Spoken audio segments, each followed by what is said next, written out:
All right. And I'm also going to see about turning on the caption. That can help. All right. So everyone, thank you so much for being here today. I am Callie Turk. I am one of the co-founders of Real, and we are here for our session on being mindful, tools to understand and manage anxiety. And this is a really special session for me because I'm getting to host Andrea Wachter, who is someone I just really admire and who's brought a lot to my life. And I'll be excited to introduce you to her in a little bit. Before we jump into that, we'd like to just give anyone who's new to Real a quick overview of who we are and why we do these kinds of programs. So we are a nonprofit that's based in Silicon Valley. Our focus is really on helping twice exceptional students thrive in school by raising parent and educator awareness and understanding of the best ways to support them using practical research-based strategies. So we do all kinds of workshops and offer resources and programs and events, and we're excited that you've joined us today for this one. In case you're not familiar with what twice exceptionality is, since that's a term we'll probably be using sometimes today, twice exceptional people are those people who have really distinguishing strengths. They have high ability or potential in one or more areas. It could be an academic area or creativity. But they also have a complex challenge like dyslexia, dysgraphia, dyscalculia, ADHD, autism, and these things mix together to make a very unique lived experience for the twice exceptional. Like I mentioned, we have all kinds of resources on our website. Please feel free to go to that, and you can look at our 2E topics and get information on a wide range of topics that are very specific to the twice exceptional learner. We also have a few other upcoming events. On May 4th, we'll be having our regular parent support group with PHP. It's a nice night just to get together casually with other parents of twice exceptional kiddos to get support and ask questions. On May 9th, we're hosting Dr. Tasha Oswald of Open Door Therapy, talking about what it's really like to walk the 2E parent path. What are all the ins and outs, the ups and downs, and how do we navigate these great kids? And then on July 11th, we will have our next bi-monthly parent support group. You can learn more about those on our website and register. That's where you RSVP to get the Zoom links. And then if you would like to see all of our previous events, you can check out our YouTube channel where we'll also post this recording. You can also tap into any of our other resources, including our private Google group for parents. So we'll put the link to that in the chat if that's something you'd like to be involved in. It's a great place to ask questions, get answers. We do have Facebook, Twitter, and I already mentioned our YouTube channel. We do offer educator workshops on a wide variety of topics, too many here to go into, but just know if this is the kind of information you'd like to bring to the educators in your life, that is something that we're doing, and we would welcome the chance to do that for you. Just to make a note that someone is not muted, so if you could please mute yourself, that would be great. That we are a nonprofit now. We got our nonprofit status just a little less than a year ago today. If you find our programs to be valuable to you, we'd really appreciate your support in helping us continue to make sure to offer these programs for free to everyone who needs them. So I wanted to say just a few words before we start talking to Andrea about why we're having this program today on anxiety management for parents. And this all really came out of a project that I did because I'm also a Bridges graduate school student. I'm getting my doctorate there. And we had a class on social and emotional learning, and we needed to write about an intervention strategy. And as I reflected about an intervention strategy that had really helped me most in my parenting with my kids, and I think helped my kids a lot, it was really attending to my own emotional regulation. And I had learned from various people through time that the more I could show up in a calming way, or in a way that appropriately matched the emotions my child was having, the better it was going to be for my child in that experience. And so what I decided to do was really look at why is that important, and what does the research say about it, and how did it connect into my own life? So why it's important is that when we attend to our own emotional needs, and we have that emotional stability, we're actually creating stability for our child too. We're giving them a space that has a lot of stability to it for whatever they're going through. And it's really important for them to have that stable space. If we are emotionally dysregulated, then the whole ship feels like it's going like this. It's also really good for modeling. You know, a lot of what children learn is what they see modeled. Almost more important how we act sometimes than what we say. They're both very important. But when I show up and in a way, if I show up in a way that is very stressed and nervous and anxious, it really sends a signal to my child that this is a stressful, nerve-wracking situation. It actually just increases the stress for them. But when I show them how I can show up when things are difficult in in a calmer way that still is serious. If you look like you're showing up with no emotion, then that's not sending the right signal either. But if we're showing them like, wow, like we know things can be tough and this is how we work through it. It's that model for them so that when they're going through these situations, when we're not around, it's most likely what they're going to default to. And then there is a lot of research that just shows the importance of the co-regulation. That when I am regulated, I am sending a signal to my child that fight, flight, or freeze like we're okay. We don't need to fight or fly or freeze up, or if we are, we can work through it. And there is actually a human experience. It's really a human experience to go through these things, and we can go through them together. And that helps just everyone regulate better. And the research really backs all of that up. Like that stuff you'll hear, but actually the research really does. And I am a little bit of a nerd about the research because of going through a doctoral program, but parents are the central influence in our children's lives. And that's important for every child. That's all children. That's not just twice exceptional children, but it is especially critical for the development of the gifted or twice exceptional child who may be more easily dysregulated than a neurotypical child. And we really provide that core base influence in their lives. That co-regulation it really can, if we don't do it well, increase the sense of danger. And it really does help neurodivergent children who are a little more easily knocked out of their comfort zone. So the research really shows that really when we can co-regulate with our child, it does contribute very positively to neurodivergent child's experience. And then a key other part of the research is just the importance of establishing our own parent mindfulness practices in order to be able to show up with co-regulation. The research does show that if we establish our own mindfulness, it will heighten our awareness about our emotions. It will help it make it easier for us to understand the emotions we're having with our child. And then it really can reduce the stress we feel and increase our positive emotions, satisfaction, and happiness. And the research bears all of that out. So it's really important too. So one of the things that was the centerpiece of this blog post I wrote for my class about this intervention strategy was what I have done to try to help myself be better prepared to regulate and to co-regulate with my child. And I like all of you, I have had some incredibly stressful periods in my life. I'm kind of going through one right now, but I have better strategies and tools because of all the stressful things I've gone through before that really helped me to feel more regulated. I'm not going to say anything is perfect. There's no like silver bullet for this. It's a practice. It's a journey. It's something I have to keep reminding myself of. But I got very involved with an app called Insight Timer through a friend of mine who recommended it to me when I was going through a particularly anxiety-ridden moment. And in that, I found this awesome they have these like little mini courses. They're like 5, 10, 15, 30 session little courses that are each, I would say 10 to 20, each little session is 10 to 20 minutes. And I happened to find Andrea Wachter's 2 different programs she has on anxiety.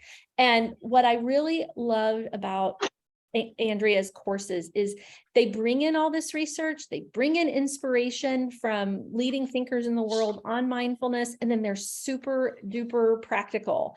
Like it's each session is like, we're going to talk today about like, what color is your anxiety? Give it a color, put it aside, look at it, talk to it. I mean, it's all very practical things that I can really pick and choose what adapts for my life. And I even talk about them with my kids. And so I wanted to bring this to everyone in our real group. I wanted everyone in our real group to understand that the anxieties that we feel in parenting are real. Co-regulating with our kids is so important. Managing our own emotional regulation is central to that. And there are tools to help you do that. And I wanted to really highlight the tools that Andrea has because I think they're so incredible. So that is it for me. I am going to introduce Andrea. I'm going to stop sharing. And we are going to hear more from Andrea, and then we're going to have a chance to actually do a meditation together so that we all get a chance to experience one of these options and maybe give you a flavor for Andrea's magic, and then you can go find her on Insight Timer, or there's so many people, so many good people on Insight Timer, but I'm honored that Andrea is here with us today. She's a licensed psychotherapist. She's passionate about helping people with anxiety, depression, body eating, disordered eating, grief, and communication. She's written several books for children, teens, and adults. I think she's probably, I haven't got to work with her personally, but an inspirational counselor. I imagine she works in private practice, and she's also a meditation teacher. And she really draws on her own professional expertise, her own personal stories, and a lot of humor to help other people. And I was so excited when I found out she's just out of the Santa Cruz area, because that means I may get to meet her in person one day.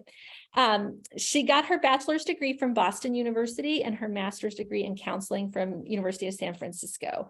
She's also a regular contributor to Psychology Today and the Huffington Post, and she teaches all these great meditations and courses on Insight Timer. And I am just so glad to welcome you here. Thank you for joining us. Thank you. I loved your talk. I think all the things that you just said are just so important. So the mindfulness and the co-regulation and having your own calming centeredness and working with your own feelings and role modeling, like that was just, that was kind of all my material. So when you said it, that was wonderful. Thank you. Well, thanks for having me. Yes, I'm just so glad you could come. And I gave you a little introduction, but I'm sure you can do a better job of just introducing yourself and just telling us a little bit about who you are and about your own personal journey to come to all of this great work. Yes, well, professionally, you did say it. I am a psychotherapist and I am a teacher on Insight Timer. And I have written 3 books, which are eating disorder related. And personally, I bring my own experience of all of these issues to my recordings, to my work.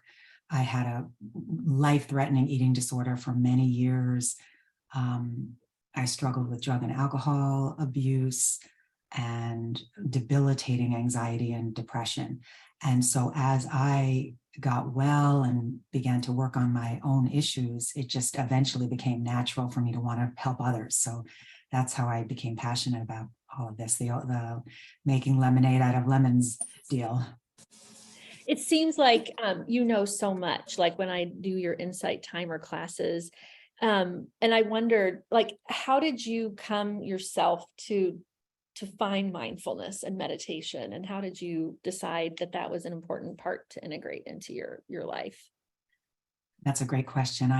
I went and got help for the eating disorder mostly, and drug and alcohol use and abuse and the anxiety and depression, and all of that brought me to therapy and to groups and to getting help. And back then there wasn't really, mindfulness wasn't a household term back then, but I got a lot of help with my thinking, with my communication skills, with how to feed my body non-restrictively and respectfully, and what the drugs and alcohol were attempting to mask. I got a lot of help in a lot of areas.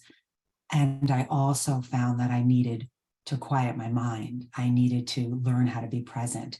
I didn't even know that thoughts weren't real back then. It was like fascinating to me. I read my first book on being present by Eckhart Tolle. And when I read that, thoughts aren't real, I was just floored. I believed every thought that popped up. So prior to that, I would think something, I would believe it, and I would have the corresponding physical sensations because of the thoughts. So I just learned the importance of quieting my mind, the importance of bringing my focus to present moment reality. And I joined a group that was all about mindfulness practices and just did a lot of reading, and just became, and still is, so important to me to practice being present, practice being in reality more than being in, what I call the mind movies. Oh, I love that, the mind movies. And I think too that that we don't have to believe our thoughts. They're not necessarily real. And I think in particular in this population that we work with in our community, we tend to be very intense thinkers and to be very caught up in our thinking, and to have used our thinking to get through a lot of things in life in terms of academics or school or whatever it might be, parenting, reading all the books, trying everything. And I think that's such an important thing to know, that sometimes our mind has these thoughts, but if they're not happening right now, then they may not be what we should tune into as much, right? Right. And to see which thoughts are helpful, because it's great to be thinking, and we need to think to do our days and to do our lives and to help the kids and all that. But when a thought is contributing to anxiety or depression or stress or fight or flight chemicals, that thought can be questioned. So I think it's important to, of course, we need our minds, and I'm sure all of you have all day long needing your minds to do things. So absolutely. And I do think too, because our kids are, mostly neurodivergent, they often, I think a common thing, because they're very different, like having dyslexia might feel very different than having ADHD, than being autistic, but something that's common to these kids is anxiety.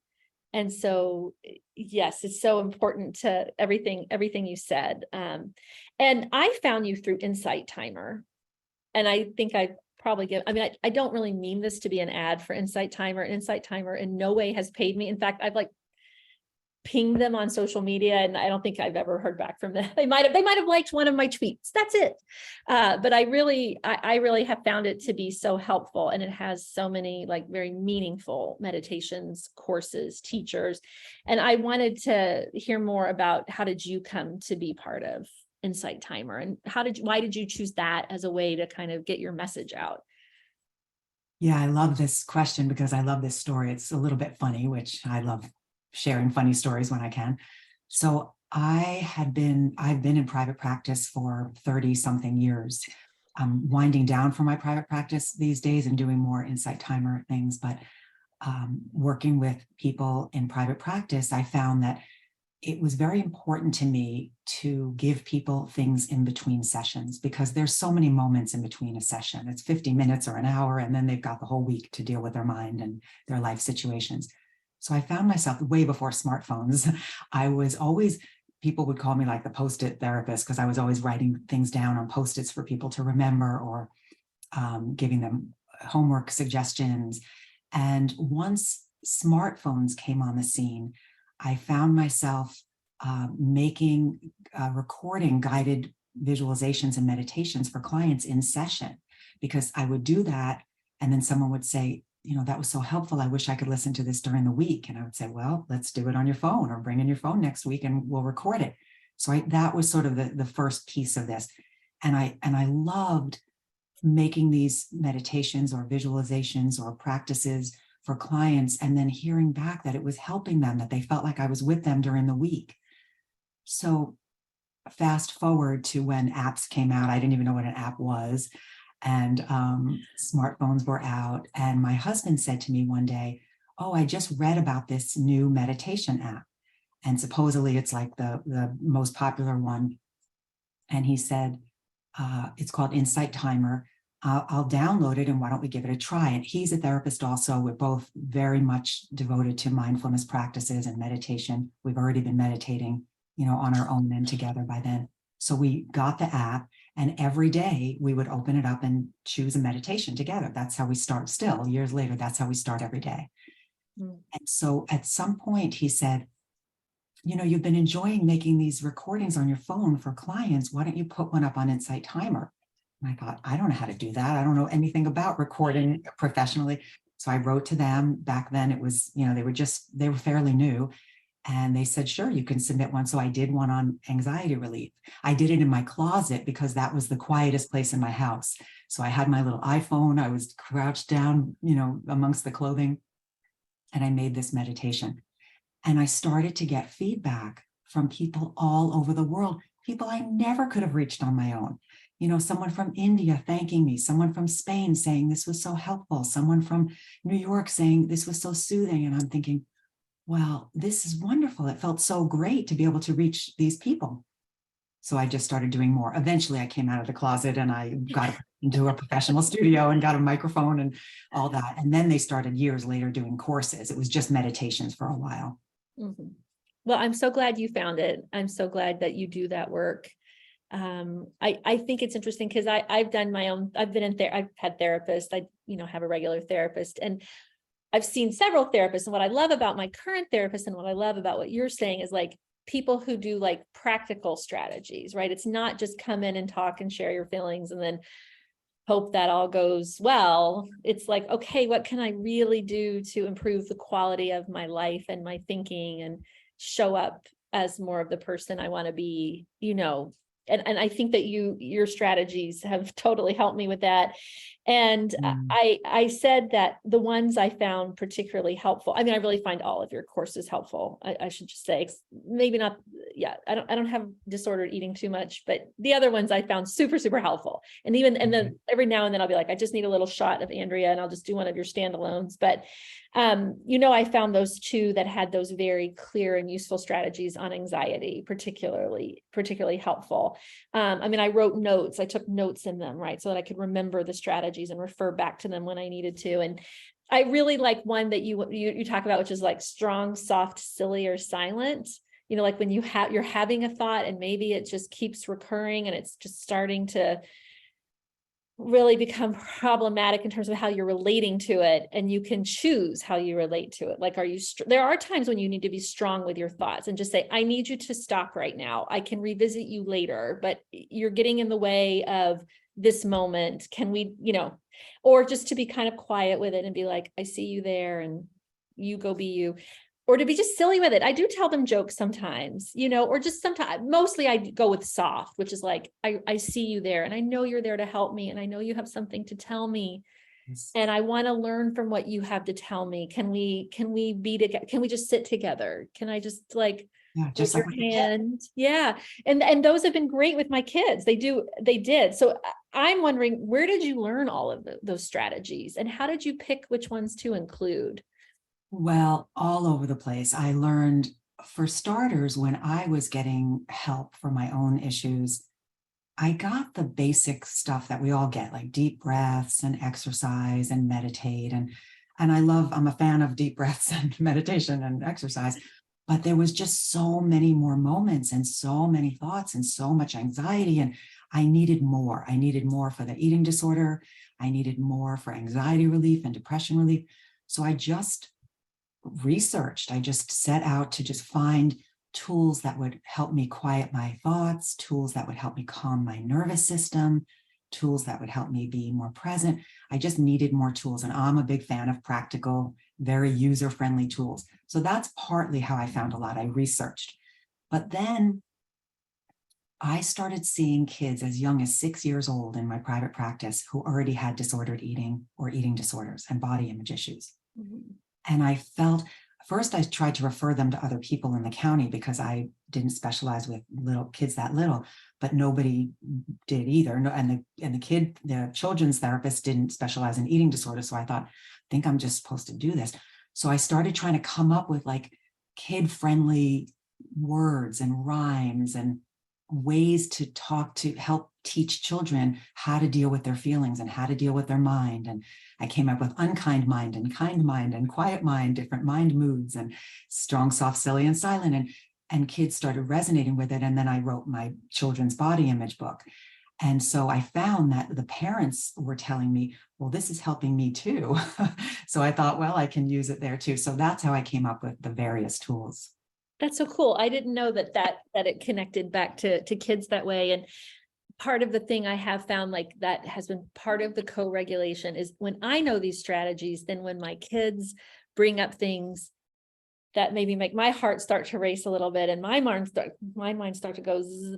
I remember your strategies and I can talk about them for myself, but also for them. Like, I can say, I'm feeling this way, and here's some strategies I'm tapping into. Do you want to hear more about them? And then sometimes when they do, now I know maybe why they relate to them better than I sometimes expected, right? I think I told you the story of my daughter who was having an anxious morning, and I said something to her about talking to her anxiety, and she was like, I couldn't do that. But then the more she got into it, she was like, she could see it as a certain animal. She could talk about it as a bat. She couldn't give it one color. She's like, it's like a bat and it's fluttering its wings and it's neon purple and yellow. And I said, and what's it saying to you? And she said, it's sad because I don't want to look at it.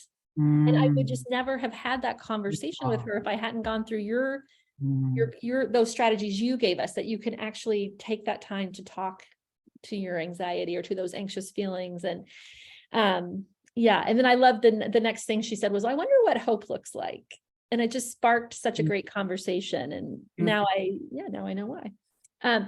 So I've said, I found your work to be so helpful, and in particular, really some low points in the parenting journey. And I had a lot of anxiety related to one of my kids and their physical safety and mental well-being and just what the future would hold. So you can imagine all the different anxious thoughts that were going through the head. What advice do you offer to parents when they're in kind of those high anxiety states with their kids? Well, for starters, I think compassion for yourself, how hard it is, compassion for your child.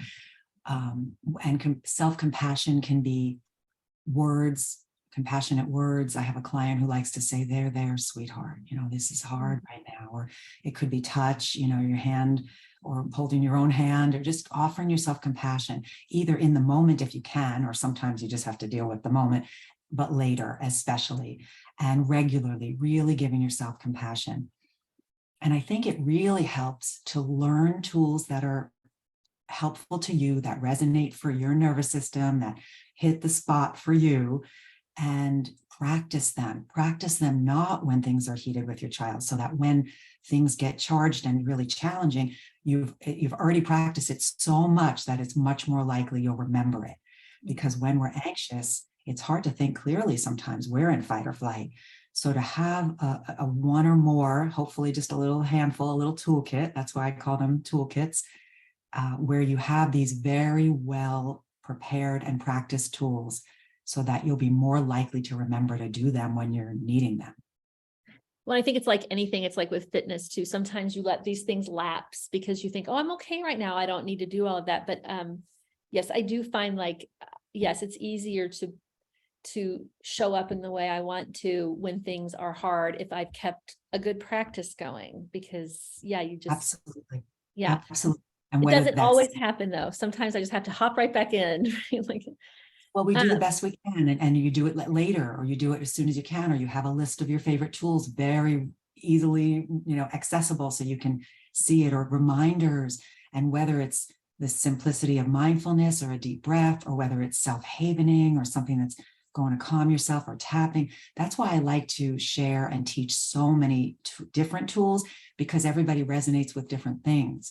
So my hope is that everybody will come away from the tools that I teach with a little handful. And it sounds like you found a few of your favorites. Well, and I saw someone post in the chat. I haven't really been looking at the chat, but I saw one little thing pop up about, the breathing. And I think our kids too, like, they hear about breathing a lot. And so I think they get kind of tired of hearing about breathing. And we talk about different kinds of breathing, square breathing, or, breathe in for this count or out that count, or, do your fingers in and out. Well, there's a lot of great ones, but I think what's great, about what your work is that you go beyond breathing, because I think that's not always enough. It's part of it, but sometimes we need these other strategies. We need multiple strategies sometimes, right?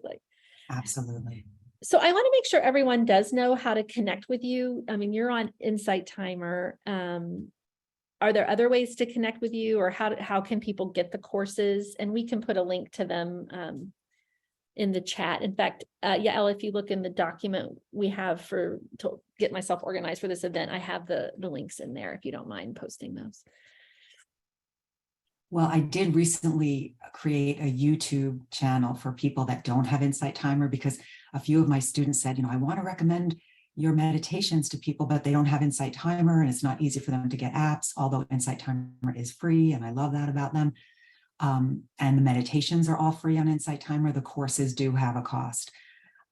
So YouTube, I have a new YouTube channel and I've got all my meditations there and a handful of talks.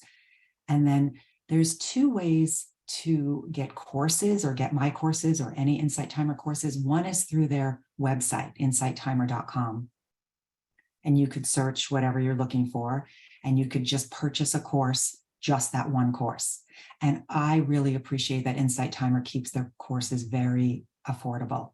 Like I have 5 courses now. So 4 of them are, I think, $19.99.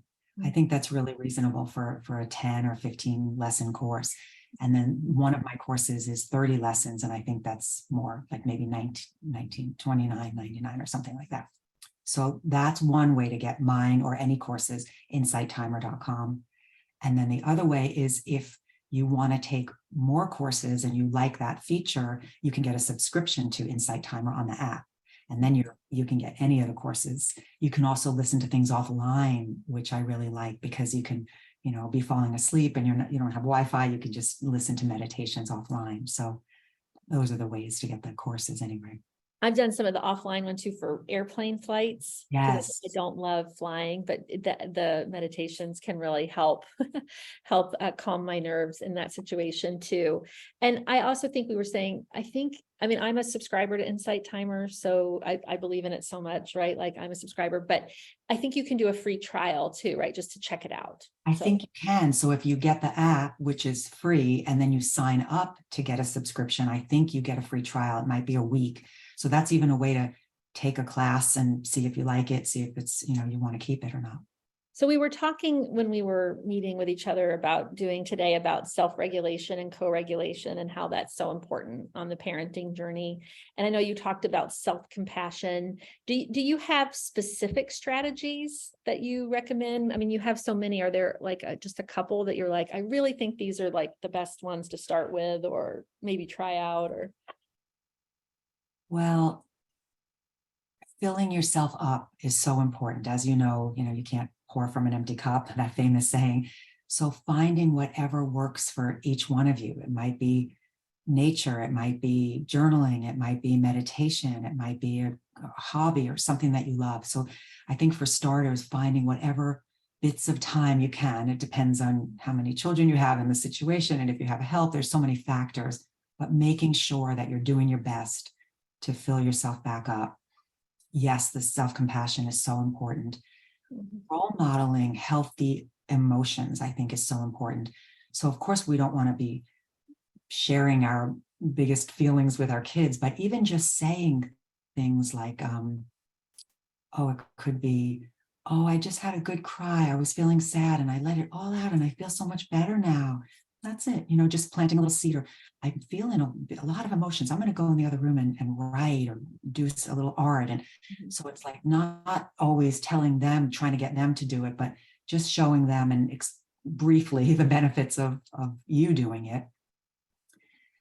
There's so many tools that I could talk about. I wouldn't even know where to begin. There's, like I said, havening. There's, if you want to ask about one in particular, parts work, it can really help. I don't know if people know about parts work or internal family systems, or if that's familiar to you or not, but like you mentioned before, taking the feeling you have, if it's anxiety, if it's overwhelm, if it's depression, if it's frustration, or whatever the feeling might be.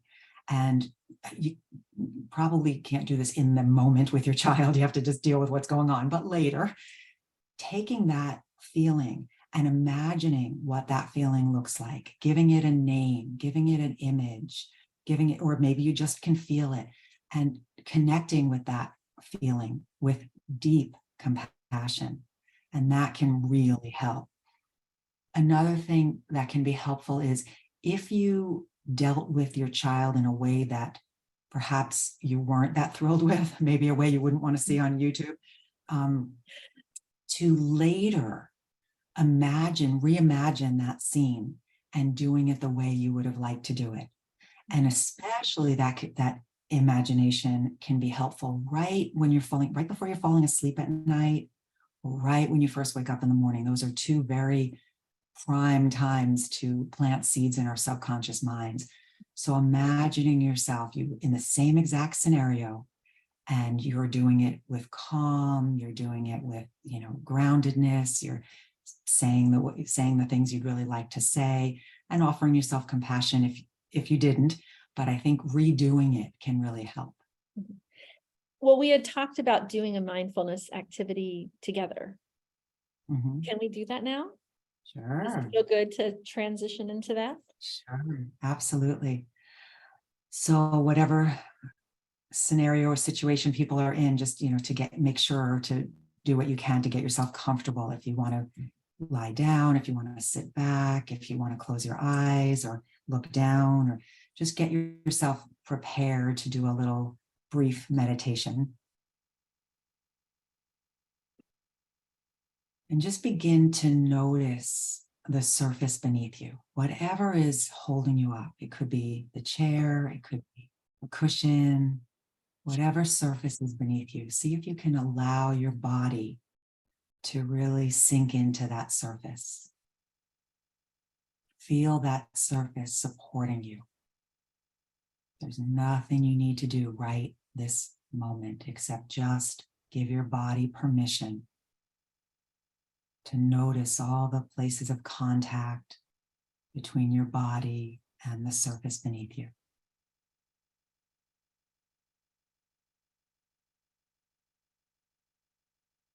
Give your body permission to soften.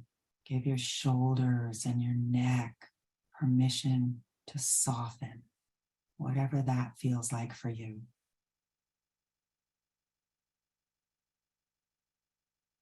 Give your eyes and your jaw and your forehead permission to soften, relax.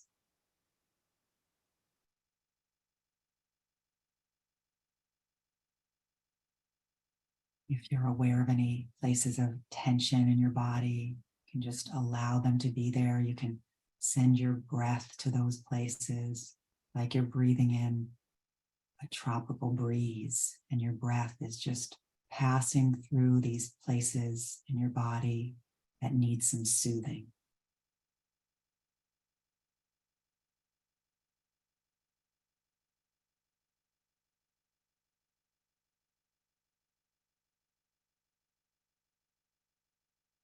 And see if you can imagine or think of a window or a door, either behind your head or on top of your head or sides of your head, just like an imaginary window.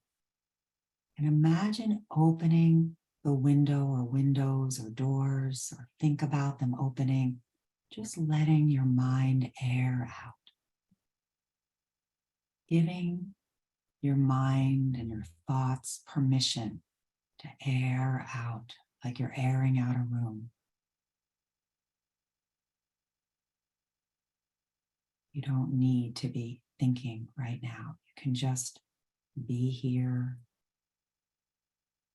Give your body permission to relax and soften.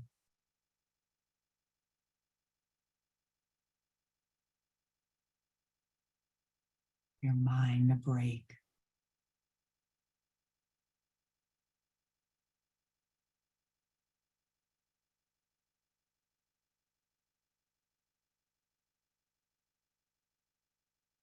I'd like you to imagine that you have a shield or a bubble, either around your body or in front of your body. Whatever comes to you is just right. You can think of it if imagination doesn't resonate for you.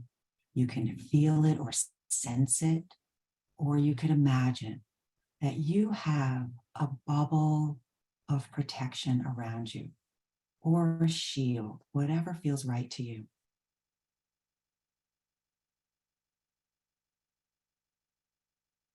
This could be made of a color if you'd like, or it could be clear, made of anything. Anything that comes to your mind is just right. And this shield or bubble is there to protect you. It's there to protect you from energy that is stressful. But you can also see out of it, and you could allow in love. You can still connect with others. You can connect with your child or your children. But this bubble or shield can be there whenever you want it or need it to protect you from anything that feels stressful.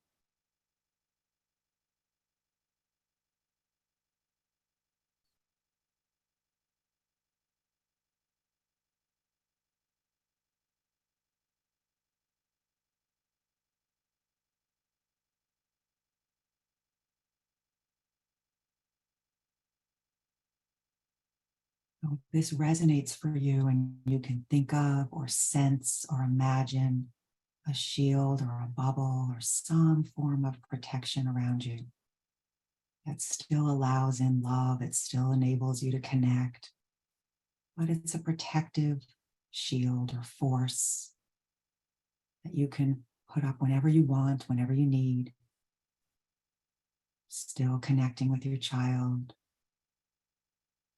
but keeping you protected and strong and grounded. Just feel what that's like.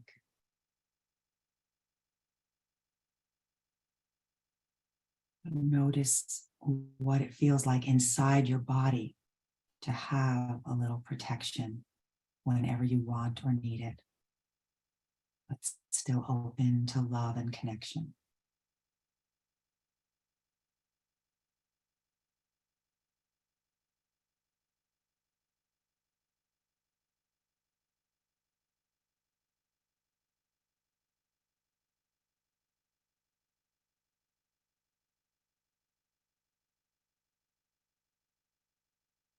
And when you're ready, you can just return your attention to the surface beneath you, whatever is beneath you, whatever you're sitting or maybe standing or lying on. Notice all the layers of support right now, the cushion, the floor, the earth, just all the support holding your body up.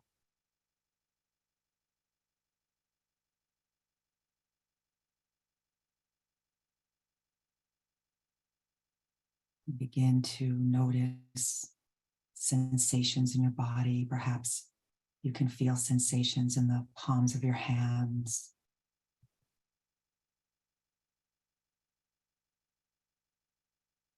Notice your body breathing wherever you're most aware of your breathing. It could be your nostrils or your mouth, or it could be your chest or your belly rising and sinking. Just take a few breaths with awareness of where you most notice your breathing right now.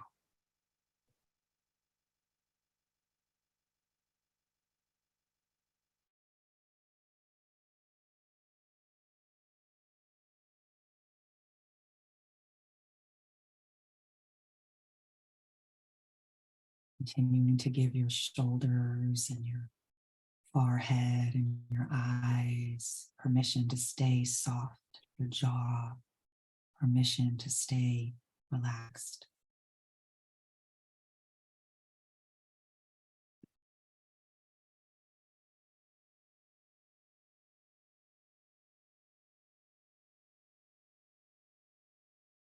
And if it feels right to you, before we shift out of this practice, see if you can offer yourself a big dose of compassion.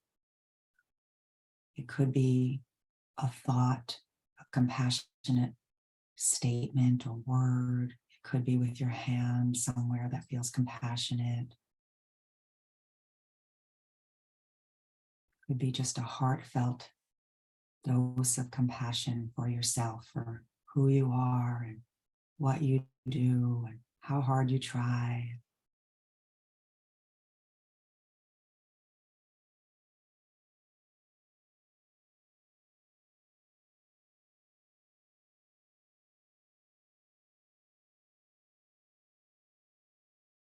And whenever you're ready, you can gently return to the surroundings and the sounds and open your eyes. Thank you. I don't know what anyone else felt in that meditation, and I'd love for people to put in the chat how that meditation felt for you. I mean, for me, I somehow imagined myself in like this iridescent bubble wrap, kind of like a corn on the cob with my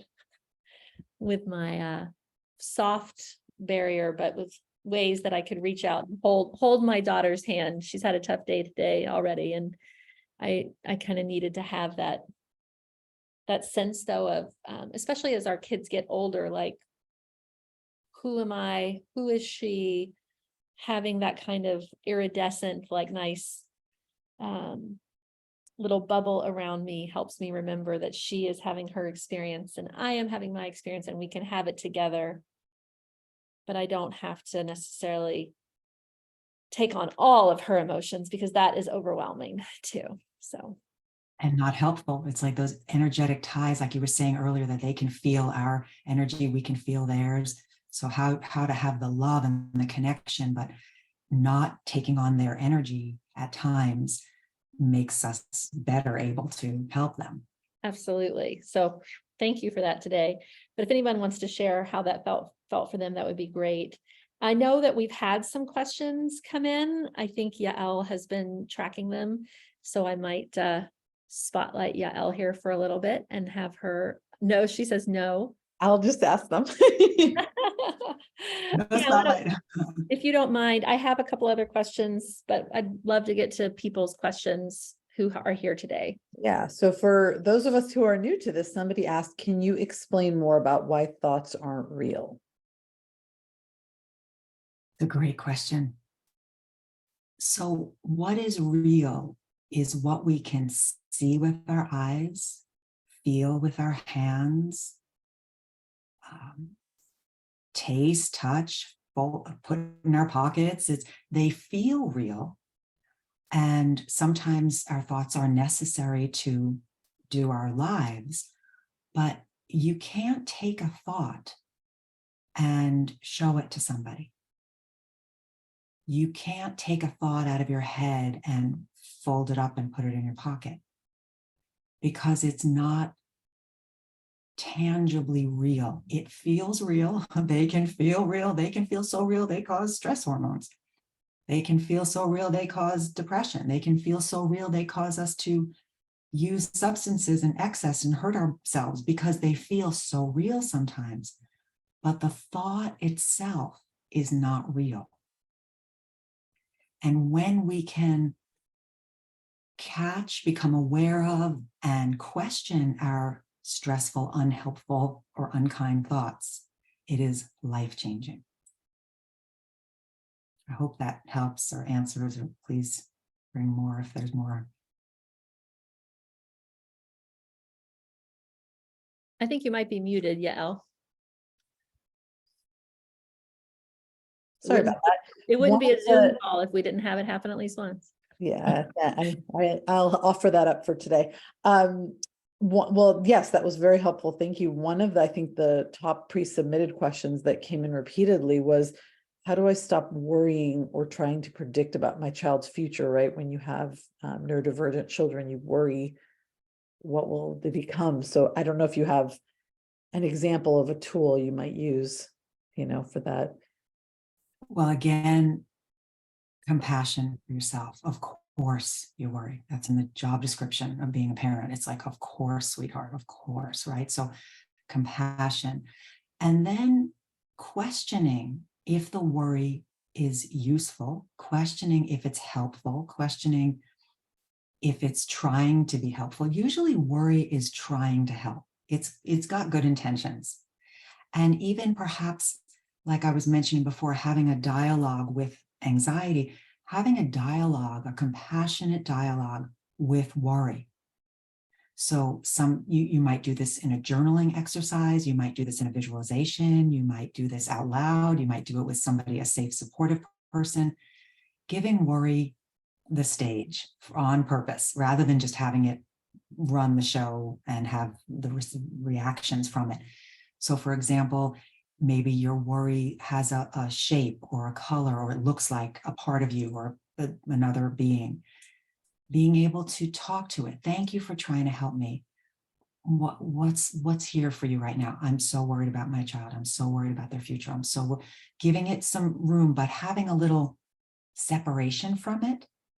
Because when you're lost in worry, then it can feel like that's all there is worry. But as soon as you picture the worry, or you give it a name, or you give it a voice, or you give it an image, or you give it a little separation, or you imagine it in front of you, now there's awareness, preferably compassionate, kind awareness, and then there's worry. So now you're not lost in it. So there's a little separation from it. And coming from your most compassionate, wise, patient self, your heart, your wisdom, you can dialogue with that worry like you might if your child is scared about something.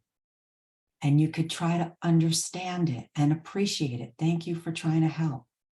But actually, you're not helping. You're making me feel so stressed. But to have a relationship with a feeling that is very pervasive and stressful is very different than just being lost in the trance of the feeling. That's super helpful. Thank you. Right. Someone asks if you offer group sessions for autistic adults needing recommendations and strategies for stress and anxiety management. I don't currently have group sessions. I have my courses, and each course has a virtual classroom where students can ask questions and I answer the questions in there. So that is a way that I can support people. But I just coincidentally yesterday heard of a person, oh, what was her name? I think her name is Katrina Tattenbaum. I'll have to look it up. I'll send it to you because I just happened to see a notice of someone that was doing a parenting group for people with neurodivergent children. It was like, oh my gosh, that's just crazy timing. Perfect. That'd be great. Thank you. And then someone asks, I see you have guided meditation with, I'm going to pronounce this wrong, Binnarai beats. Can you share for the group how those sounds help and if we need special headphones to access them? I missed part of that. Meditations with, oh, binaural beats. Is that what you said? Yes. And I will say that I believe I have one meditation with binaural beats, and it's not for everybody. So you have to be aware of your body. If there's somebody that's prone to seizures or somebody that doesn't feel well from certain types of beats, then that might not be for you, but some people just love binaural beats. Yes, they can be more effective with headphones. And I just have the one that a specialist who that's all he does is these different kinds of healing types of sound. Yes, it can be more effective with headset. Do you have a practice or an ongoing way to become more aware of your trigger, of one's triggers, or a course suggestions for how to teach our kids about them? Great question. Well, to me, the best way to become aware of your triggers is your body tells you, because when we're not triggered, hopefully we're feeling peace, we're feeling calm. It's like this open sky, it's cloudless and it's clear. And then something happens, a cloud comes or a storm comes. So our bodies will tell us when we're triggered, and it's different for everybody. It might be, trembling. It might be heart pounding. It might be butterflies in the stomach. Or so noticing what your triggers are, or perhaps you already know, and getting support, whether that's with an individual therapist, whether that's gathering tools, whether that's finding favorite meditations. So I missed the question because I went on to a tangent about triggers. So how to notice triggers. So can you repeat that? Yes, it was how to become more aware of triggers, and any courses or suggestions for how to teach kids about that, how to practice an ongoing way to become more aware. There are, if somebody, after we've sold Insight Timer so much, like I said, it's free, and all the meditations are free. If you have the Insight Timer app, or if you go to the website and you put in helping children or kids. I think there's even a section for kids. There's lots of courses there that and meditations that are about helping children get grounded and be calm and label their feelings and work with their nervous systems. So yes, I don't have any particular courses for children, but like you were saying, Callie, you use some of the tools with your kids, and I think that's, that's there. So yeah, doing a search on Insight Timer with children or helping kids, that will bring up a lot. Great, thank you. Mm-hmm. Well, I think too, the more we become mindful of our own triggers and we understand how to notice our triggers, that helps us then help our kids do that as well. Like, because we are feeling more mindful ourselves, then we're able to work with them more mindfully. And maybe even in the calm moments, have those conversations about, I'm noticing, that this particular sound seems to trigger you. Do you notice that as well? Do you notice? And then to be able to have those conversations in those calmer moments about if they're noticing it, and what they might want to do.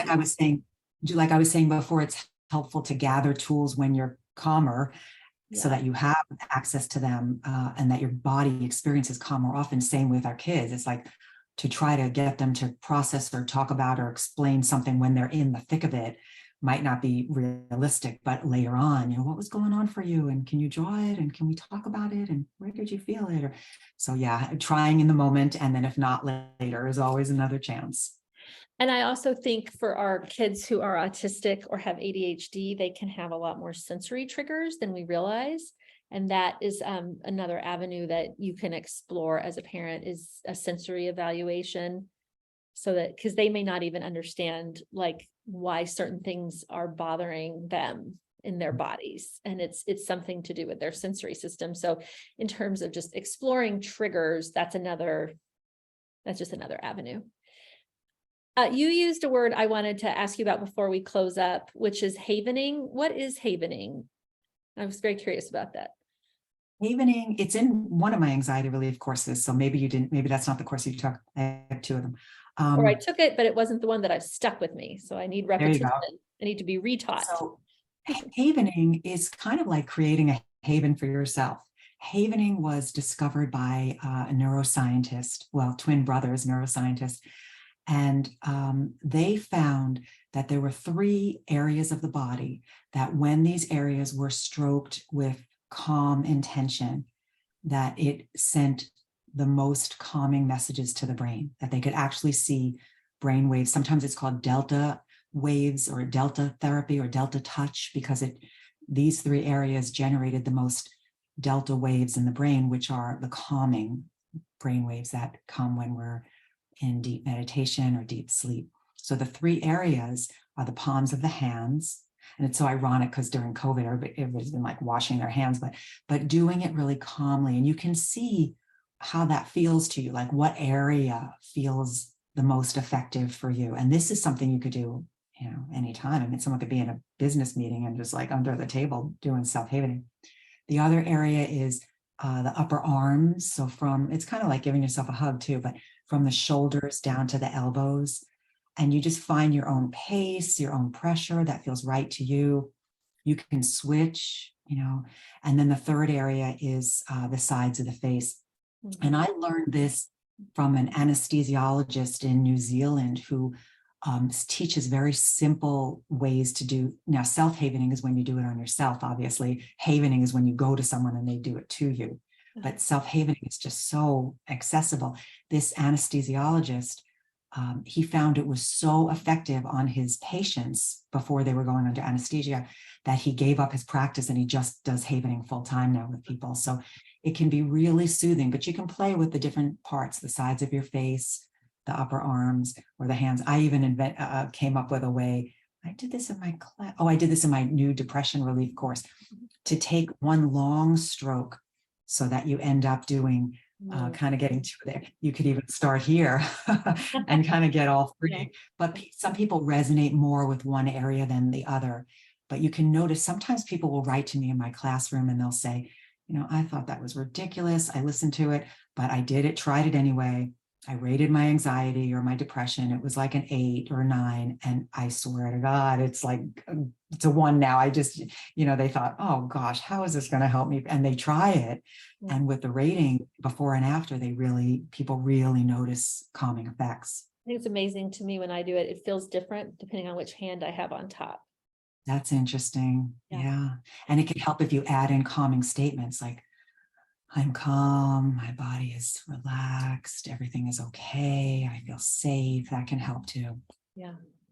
Well, Andrea, this has been an incredible hour. I'm so grateful for you for taking the time to meet with us and share your immense wisdom and insights with our group. And I hope that everyone who came or who watches the video gets a good tool or tip that can help them to kind of work on that, regulating themselves, just because we feel better, right? When we're regulated, when we feel better, we do better. So Absolutely. and we can't always feel good. I mean, life is not all feel good moments, but we can use strategies to help us ride the wave better. So yeah, I always say it's not always going to be 70 with a light breeze, but when it's stormy, we have clothes and we have umbrellas and we have things that, that help us through the storms. yeah. So I will send you the name of the therapist who just happened to put out a flyer yesterday, I think.